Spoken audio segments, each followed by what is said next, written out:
speaking like, maybe had a little game to him. And he's like, oh shit, it's a princess.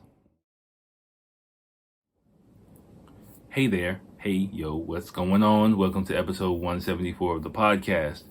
Really simple episode, but a lot of information for you guys. First, I give a movie review of a really important movie about a really famous Japanese actor that a lot of you will probably be familiar with. It's it might be an incomplete movie for you, like if you're similar to me, but it's a quality flick. Then I get into the main topic, which is Japanese royal family tabloid gossip, the juicy tea. I'm sharing it. I'm giving you what's going down. A story that might have crossed your timeline, but I kind of go into depth into it. I'm not sure if it was all those details were included in the Japanese in English articles. I kind of doubt that they were. So I break it down in my own special way for you guys. So all right, y'all. Enjoy. Hey you guys, I'm back for another great episode with you all. As always, please remember to like, subscribe, comment, hit the notification bell. Do whatever you do to let everybody know what you think about the podcast. Let me know as well. I appreciate you guys for, just sticking around and saying what's up. This is going to be an interesting episode. Looking forward to it. Thanks as always. Yo, what's going on? I got a big glass of wine if you're watching on YouTube.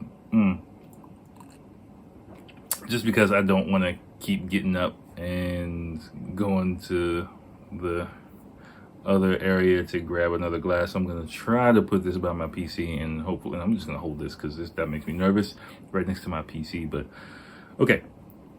Yeah, we're here for another full episode. Fuck, what episode is this? I forgot to check because I haven't. We're at 174. This is a full episode 174, you guys, in podcast world, in YouTube land, wherever you are, wherever you're at.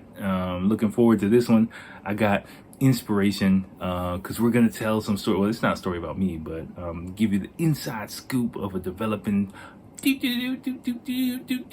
That's my news special effects. Breaking news stories about what's going on in Japan. Something interesting that I think you're really gonna like. So hold on, let me just drink a little bit. Just before we get started, the year is winding down.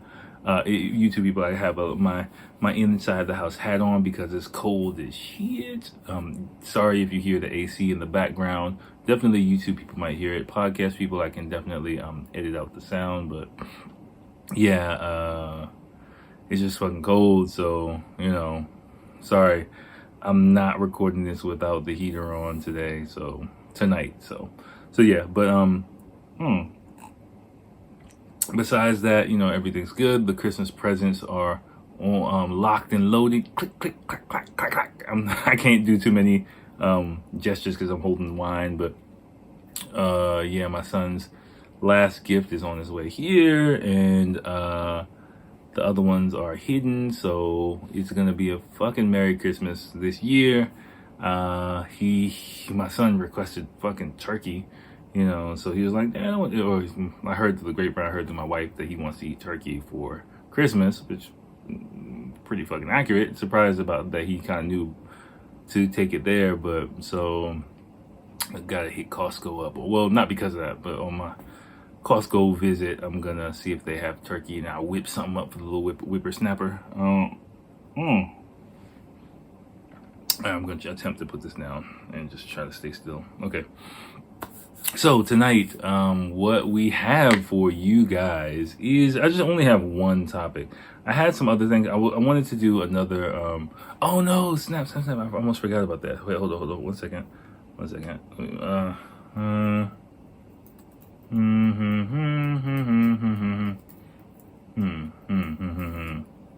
Okay. Yeah, I forgot a subtopic, which I'll probably get to as a warm-up.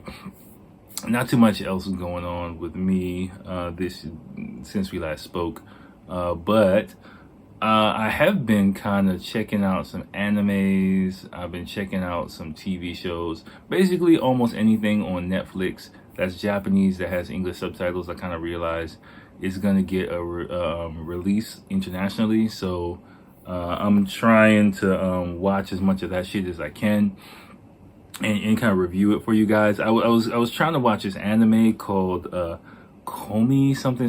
Komi has like Komi show, like communication. Komi can't communicate, I think it was the English name of it. Komi can't communicate. I tried to watch it and I just couldn't. Like the premise of the show that I thought it was going to be about is completely different, and it's just kind of like eh. And Yuta, I deleted. I mean, it's not even worth like bringing it up really, because it's not a show I would recommend to you guys. So Yuta on YouTube, if you want to look for it. Yuta Komi can't communicate, but I'm not even gonna bother putting it in the links, because I prefer to link to stuff that I will recommend for you guys, not stuff that's gonna really waste your time. So hold on, let me make sure I'm recording properly. Hold on one second. Okay, and let me try and work my way back here without knocking anything over. Okay, good. All right, yeah, okay, get settled back in. Yeah, okay, shit. All right, fuck. I was completely in the right spot and I fucked it up. Okay, all right, there we go. Got the butt support, get the lumbar support, because I kind of like to lean forward a little bit towards the mic. So I got little butt pillows, and then I got a little back pillow. I got 2 cushions, like I realize that's how I like it, so I can keep my posture upright, and be up close to the mic, kind of without making myself a little bit too uncomfortable. So, but yeah, Komi can't communicate. I randomly saw it on TV like a few nights ago, like about a week ago, and I watched a few minutes of it, and it looked kind of interesting, because the premise is like this beautiful student can't communicate, blah blah blah. And so then I saw it was new on Netflix, and I watched it, and I saw Yuta, a Japanese YouTuber, really popular, good Japanese YouTuber. He's pretty fair and balanced, and kind of, he shoots from the hip. I like the way he does stuff. No surprising craziness, like somebody else, but whatever. So yeah, I watched his review, and then I saw it was on Netflix, so I watched the first episode, and I just couldn't get through anything after that, because there was one turn of events in the show that really disappointed me and made me completely lose interest in the show. What it is like, the main character, is true, he's not really that interesting, and he's kind of like a really bland kind of guy, maybe an avatar for uninteresting guys or Japanese guys. But Komi, she's really shy, she can't communicate with people, and blah blah blah blah blah. But that's fine, he's clear. Yuta, of course, everyone's attracted to her, everyone wants to be her friend, she's beautiful, everyone wants her, all the guys want her, all the girls want her, and clearly the main character wants her as well. But because she can't communicate, his mission is to give her, to be friends with her, and then they become friends, and then he's like, I'll get her 100 friends is his goal. But like, he's a high school student, not to bang her, not to make her his girlfriend, to give her friends. And it's just like, that's the most disingenuous shit ever. So it's clearly, she's got big titties, long legs, a beautiful face, please don't call me a fucking pervert. She's goddamn cartoon high school girl. Come on, like, she's drawn that way, right? But yeah, his whole thing is, he's clearly thinks she's pretty, but he wants to be her friend. It's like, that is just completely disingenuous. And that premise alone is just kind of boring to me. If he was like trying to be her boyfriend or something like that, then I might be a little bit more interested in watching it. But the negative reviews from Japanese people, plus seeing that turn in the plot, just kind of made me be like, fuck it. So I'm not even gonna recommend it to you guys. If you guys want to watch it and like waste your fucking time, go for it. But but I'm not. Yeah. But one thing I did see, which I don't know if I can recommend it to you guys. Well, okay, fuck it, I'll recommend it to you guys. It's a good movie, but from a non-Japanese person's perspective, it's a very incomplete and not as satisfying movie. And I'm talking about the Asakusa Kid. This is a movie called The Asakusa Kid. Again, that's what I just typed in. I'll make sure I put the trailer in there for it. But pretty much it's the the origin story of Beat Takeshi. If you don't know who Beat Takeshi is, come on, man. Why are you even watching this fucking shit? Why are you even watching my podcast right now? Because you got to know, Battle Royale, Zatoichi, Takeshi's Castle, a whole bunch of other shit. He's like, the fucking raunchy comic, he was in fucking, was he in, he's just in everything. Outrage, he's in everything, basically. Or he was in everything. He's slowing down now, he's getting older, but,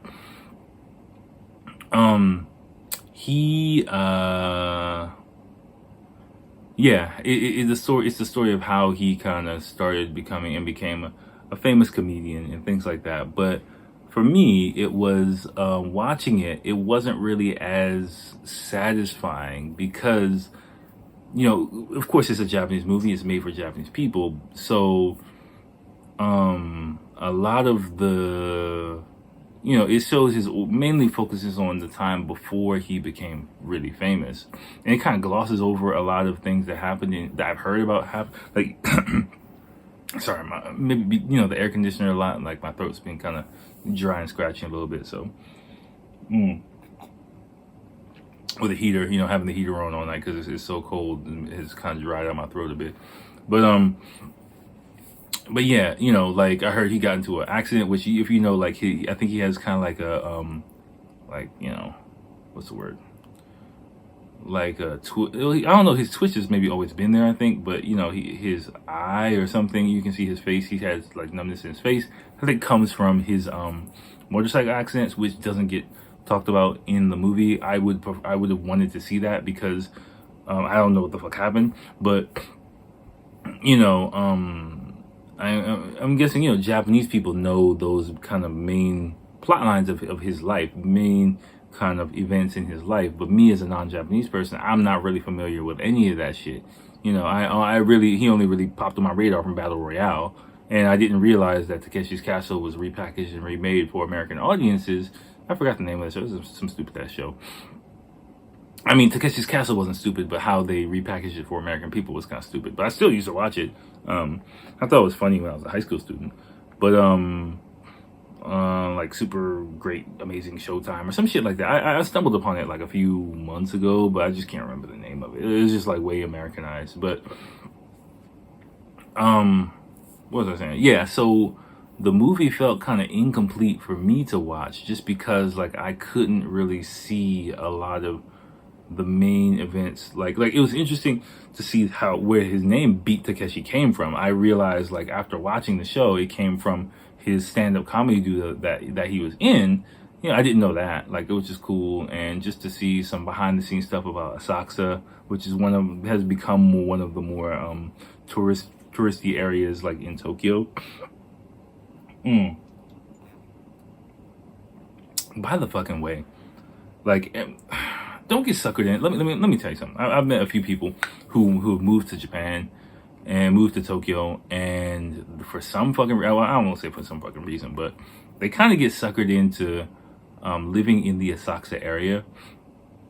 Don't fucking do that shit, okay? Like they end up moving like, oh shit, I'm far away from everything, because Asakusa is kind of pretty far north, like north of Ginza.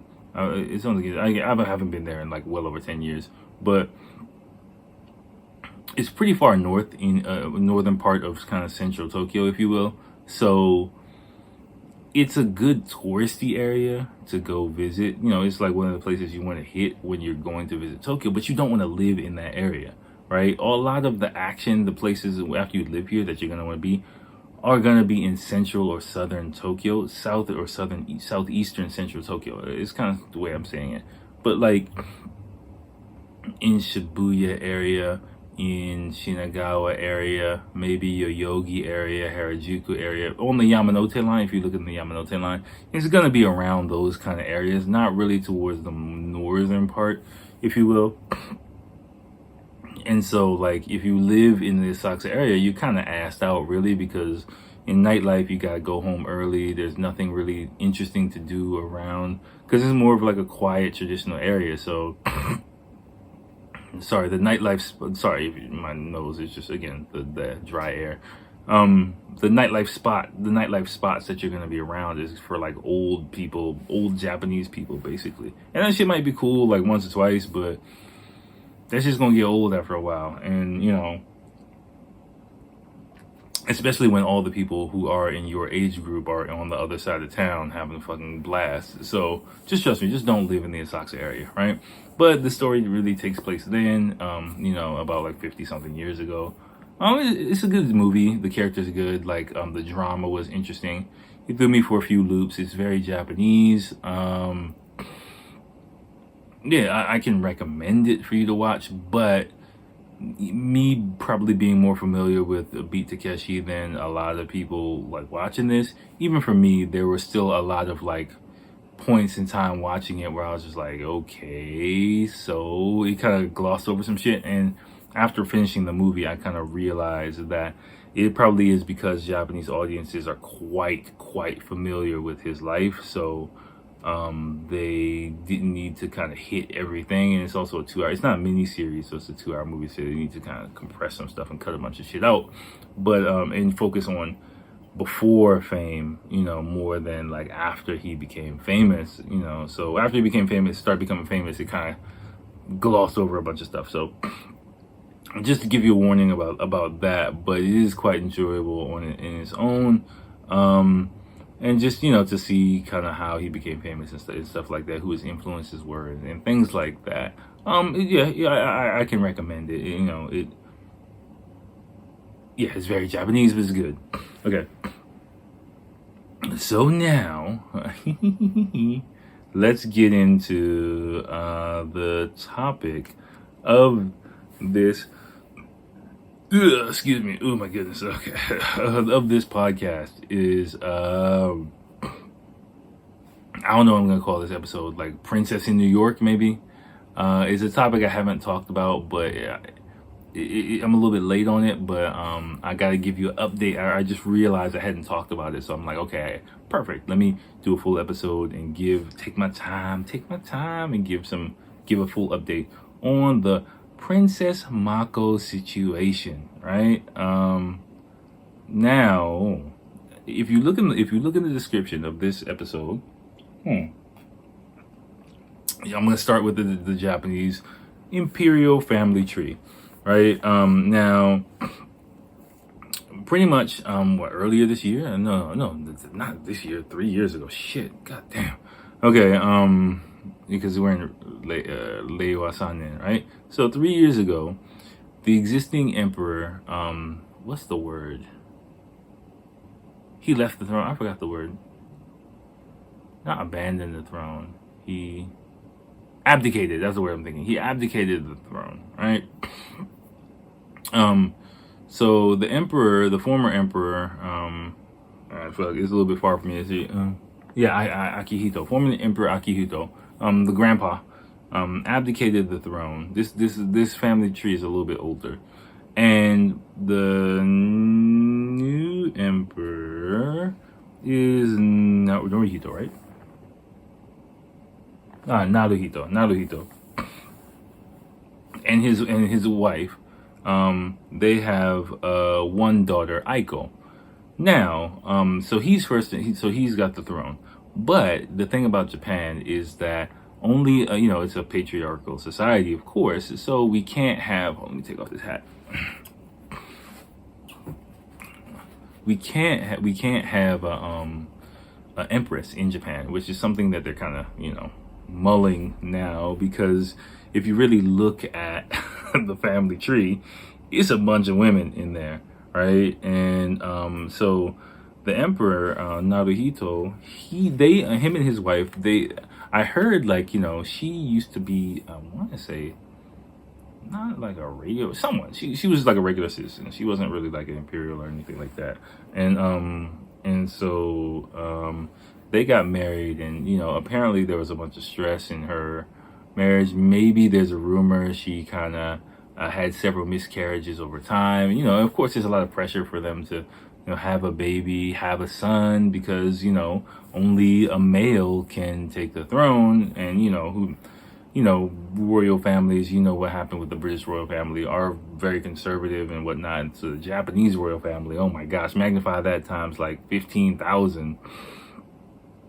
So they finally have a child, but they have a girl. Fast flip to Crown Prince Akishino.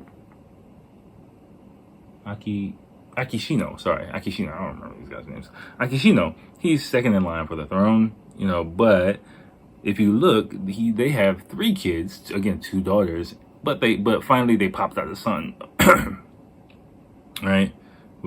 So he is next in line for the throne. So it'll skip all these girls, because that was kind of like the big thing, like, cause it was just like girl after girl after girl after girl, and they're like, fuck, we need a boy, So this good boy is like the golden child, basically. And now they're kind of, but if something happens to him, like they don't have any plan B, because if you look the other side, all the way on the other side of the family, people who are completely not in line for the throne, I don't even know, like the other side, like if you just look at the map, I'm not even gonna explain, it's too complicated, but basically the youngest generations are all girls as well. So it's just girls all over the fucking place. And there's one little boy, basically, he's just like, fuck, there's just like shit.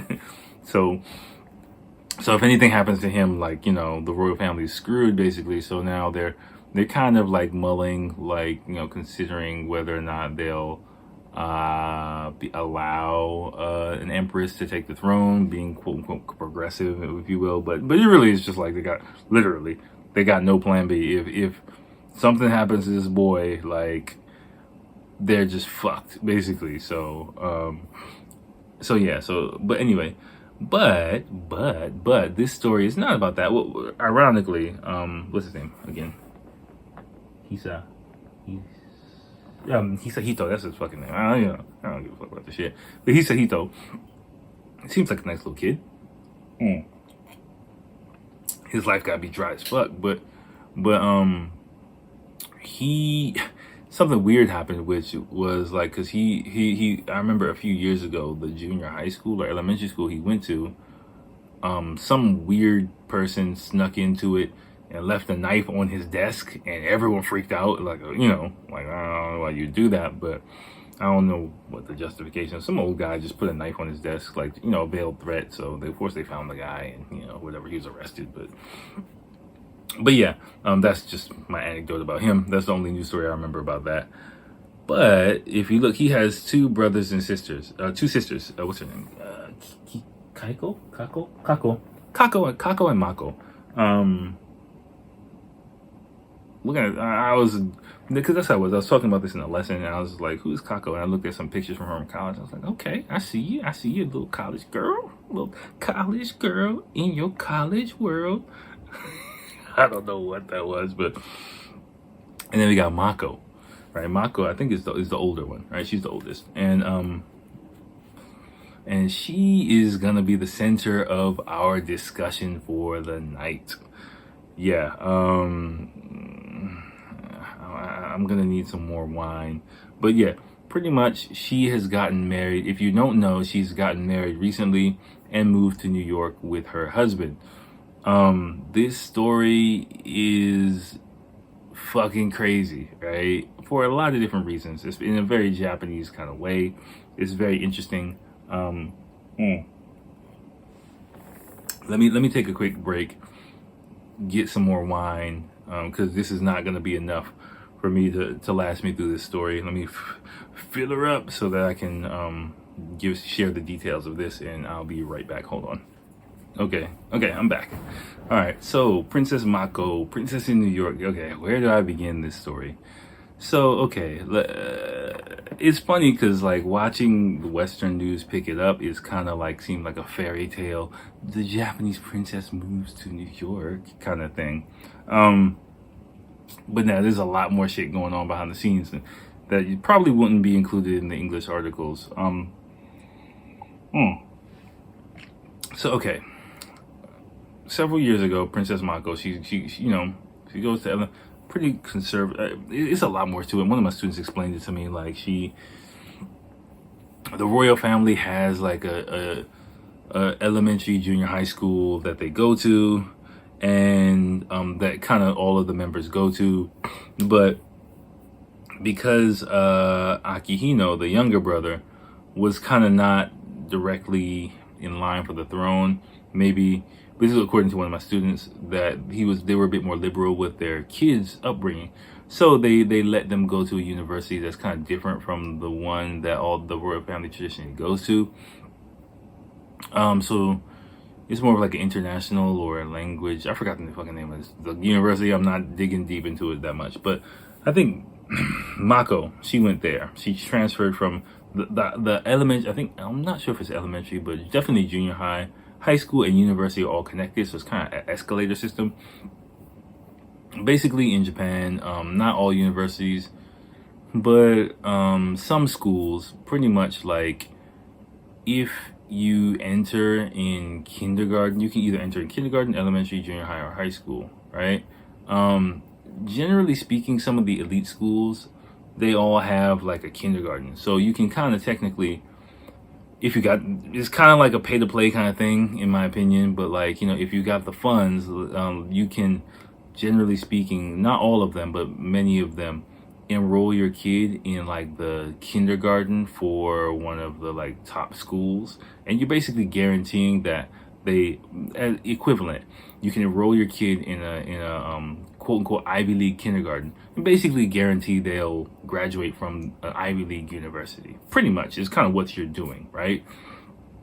Because if they stay on that course, on that path, the kindergarten, then you go to the elementary, the junior high, high school, and you automatically are able to, generally speaking, almost automatically able to enter the university, which means you'll get a degree from that university.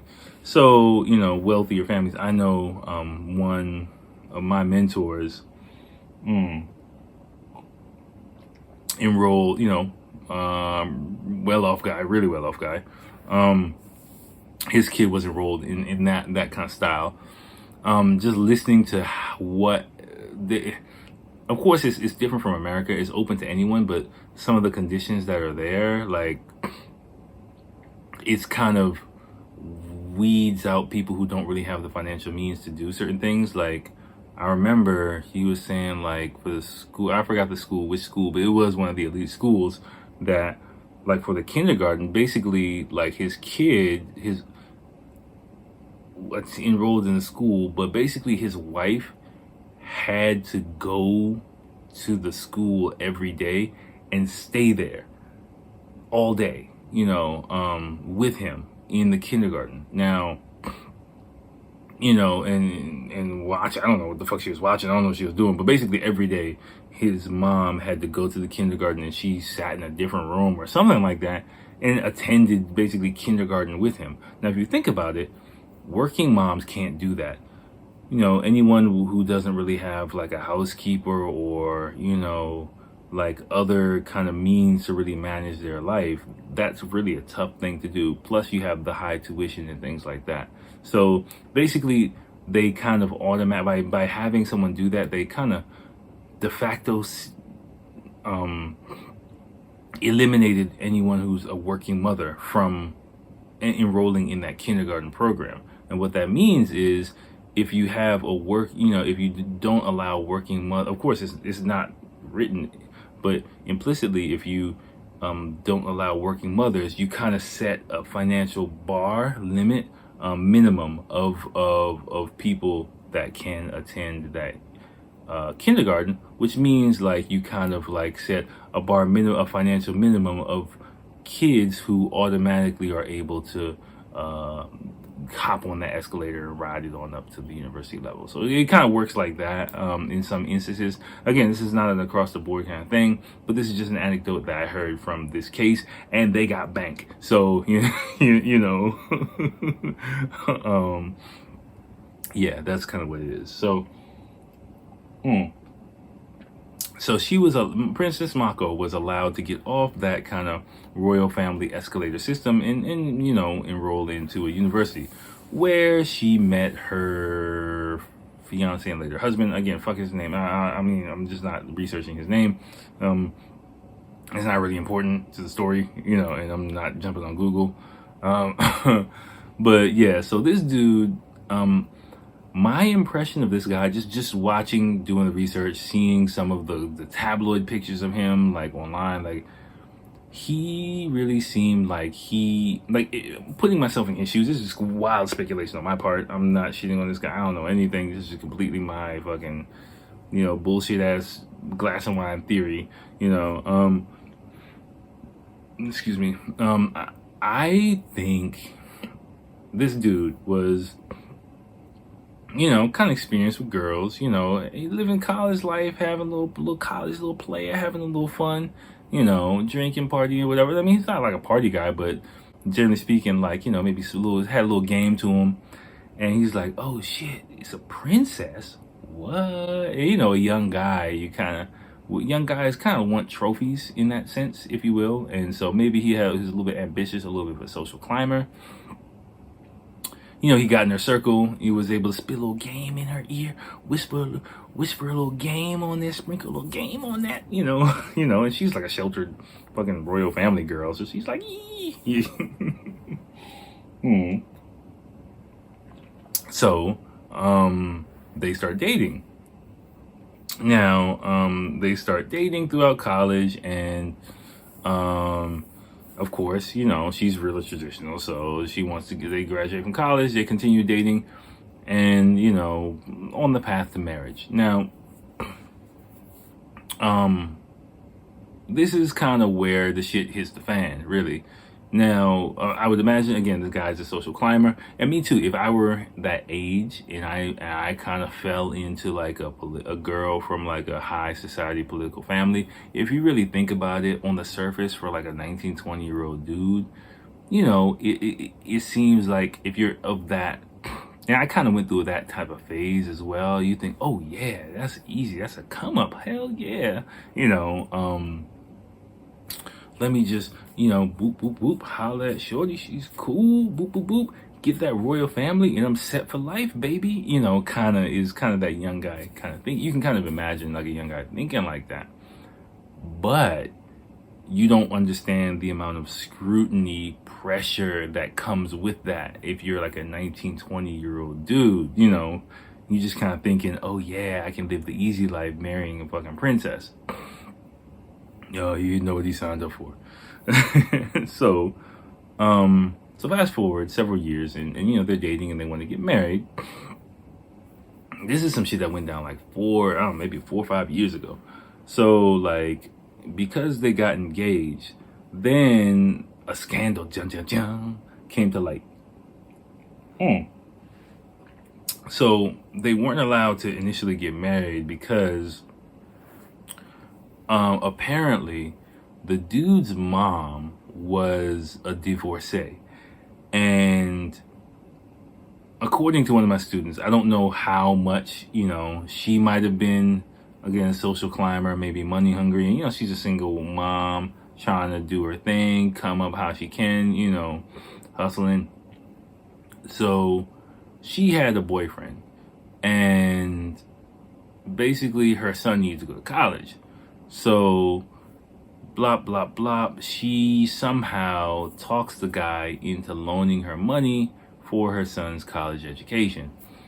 It's money, but it's not a lot of money. I think it was like equivalent of like $20,000, maybe $20,000 to $50,000, maybe, which is a big amount of money. But if you really think about dealing with the royal family, that's not like a huge amount of money. Like, you can just go get a loan or holler at somebody, something.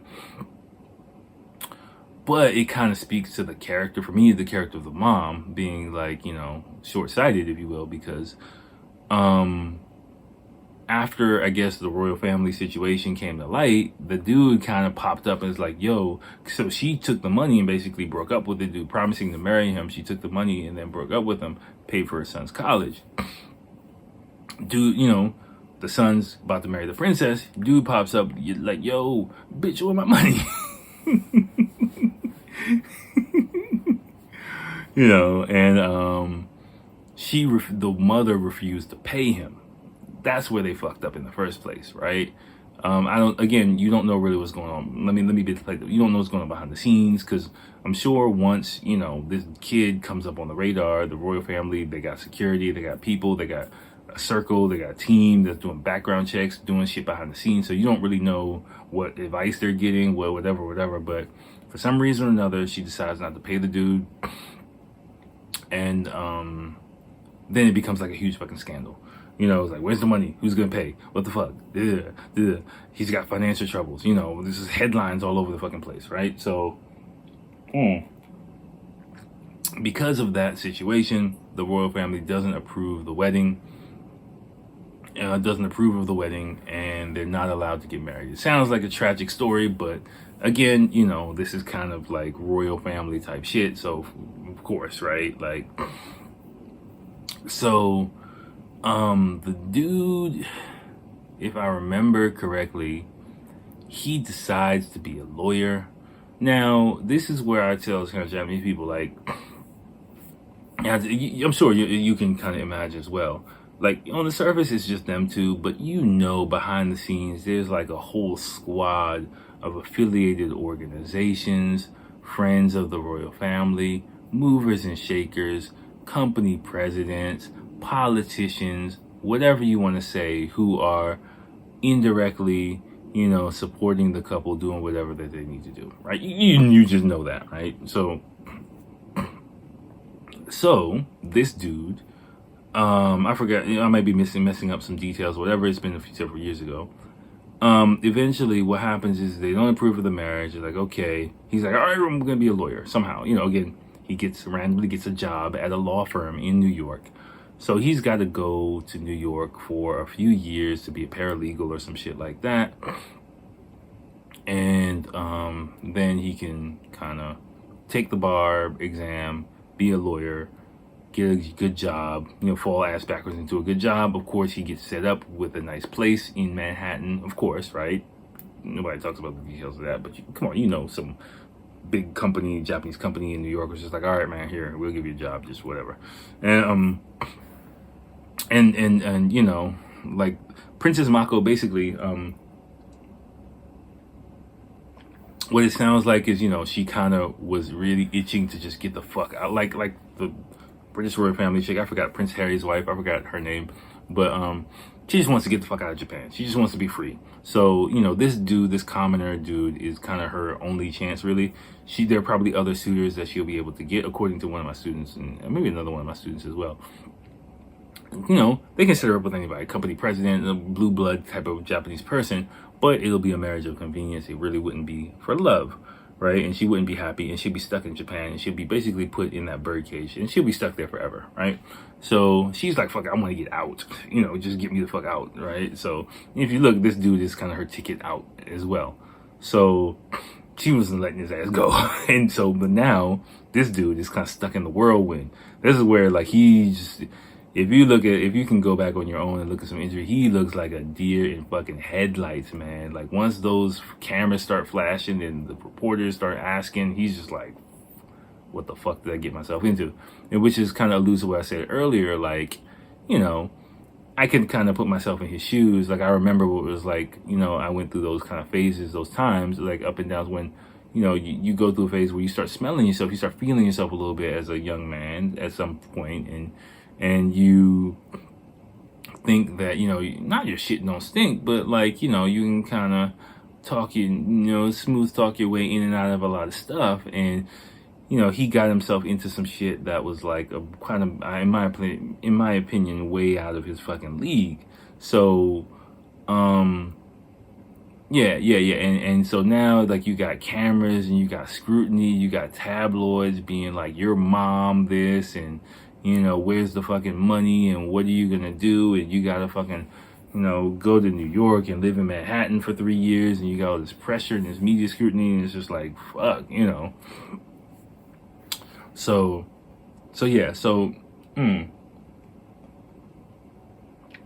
this motherfucker goes to New York for 3 years, right? And he's in New York for 3 years, and boom, COVID happens. Oh shit, I said the word. Okay, well fuck it. Well man, whatever. YouTube don't like my ass anyway. The thing happens. Okay, and so yeah, so she goddamn broke my fucking train of thought. Whatever, fuck it, whatever. I get like 10 views on my videos anyway. So that happens, and he's stuck in New York, and she's in Japan, and they can't see each other. But then several months ago, he comes back. Yeah, I forgot what the series of events happened. So he's been a paralegal for several years, and then he has to take the bar exam. Yeah, that's what happened. So everything's kind of set up. He's coming back to Japan to get his bride, and then he'll be a lawyer, making $200,000 a year, probably get a free company-sponsored apartment. He can pick her up, take her back to New York, and they can live happily ever after, and all that shit. Is kind of how the fairy tale would end, and how it's been kind of set up for them, of course, for unseen forces behind the scenes. He cleared up the financial issue, blah, blah, blah, blah, blah. Well, dun, dun, dun. Dude didn't pass the bar exam, right? And so he failed the bar exam. So he came back to Japan, and I think maybe October or something like that. And 1 or 2 days later, the news broke that he failed the bar exam. So then it was like, oh fuck, and so the media storm went even crazier, and then they had a press conference together. It's like, well, what are they gonna do? Are they really gonna get married? And then she's like, I'm marrying this motherfucker. I'm getting the fuck out of here. Like, she was like, but he just looked even more like a deer in headlights. And I think that's when like the story hit internationally. She decided, the father said like, okay, go ahead. You can leave, but we're not gonna sanction an official like wedding ceremony. And she is entitled, like leaving the royal family, she's entitled to about the equivalent of $1 million kind of money. She refused that. Of course, she kind of has to, if you think about it, because of his past financial issues, because he didn't pass the bar exam. Japanese people are very, very much into like financial security. So questions about, how will they make ends meet in New York, her family's money. I'm sure you can kind of imagine. It just wasn't a good look for her. It was just impossible for her to take that money anyway you slice it. It wasn't a noble, brave act. It was just like, you can't take that fucking money. The media scrutiny on this dude would have been like gargantuan, right? So that's impossible. So he doesn't take the money, and they go to New York. They do a press conference, and the dad's like, yeah, whatever, like let her go, but no way, I'm not doing. I decided they weren't gonna do a wedding, blah blah blah blah. She gets the fuck out of Japan finally. I think like a few days later they leave, and she's like, I can tell they showed some pictures of them in New York. I'm sure if you type in like Princess Mako, New York City, you'll find some pictures of her shopping and stuff like that. But for me, looking at those pictures, I pulled it up with the student at lesson. It looked like it's totally PR, like, a publicist showed them kind of casually in New York style clothes, walking around, and, with like no one else around them, of course, like, in New York City, in random streets. Like I look at my students like, dude, that's fucking their publicist. Like they clearly set that up, to kind of to make the Japanese people feel at ease about her being in New York. I was like, dude, of course they're gonna have full-time security. They're just not gonna like plop them down in some fucking random apartment in New York. Like indirectly, they're gonna have like security. They're gonna have a place, like whatever the fuck happens. So now we're set up for February because the fiance is going to take the bar exam again. I don't know. Like, I mean, hopefully, they're a young couple. Like, I feel sorry for the dude personally, because I'm just like, geez, I wouldn't wish that on anybody. Like, the scrutiny he's under, he's probably shitting a brick and sweating bullets like every fucking now and then with people over his shoulders, tutors and stuff like that. It's got to be fucking a living hell for this dude. But that's what he signed up for. So he takes the bar exam in February, and he's gonna have to pass. I don't even know what happens if this dude doesn't pass the bar exam this time. I just don't know. Like, that's why I'm just kind of like got my popcorn ready to see what the fuck happens. Hopefully he passes it, and then like they can just have their happy ending, and then that's the end of the story. But if not, I'm sure the board, they have a plan B in store for them. But yeah, it's just like a crazy situation. It's been a crazy situation, and I'm pretty sure, like, you know, the superficial headlines. I didn't read any of the articles, but I'm sure like just reading from the headlines, they kind of sugarcoated a lot of details of the story, you know, because just Japanese princess moving to Tokyo seems kind of like fancy, you know, and they might have included some details for the scandal. I don't know, but it's been a big ordeal for the past several years in Japan, in Japanese media. So that's pretty much what's going on. February, I'll try to remember to give you guys an update if it doesn't pop up on your timeline or anything like that. I'm pretty sure him failing the bar exam might not pop up on foreign news, but it'll definitely be all over Japanese media. So hopefully he passes it, and then we can just they can get on with their fucking lives and maybe like have some kids and shit like that. I don't know. We'll see what the fuck happens. But yeah, that's it. So that's gonna be it for this time's episode. Sorry, I'm going to end this quickly just because you can hear my voice is kind of get a little bit strange. Just, you know, it's just strange. But yeah, it's all good. Hope you enjoy that story time with Akil. Do your own research. Do your own research. That sounds so cliche. But, you know, do some research on the story. It's quite an interesting kind of thing if you want to. And let me know what you think.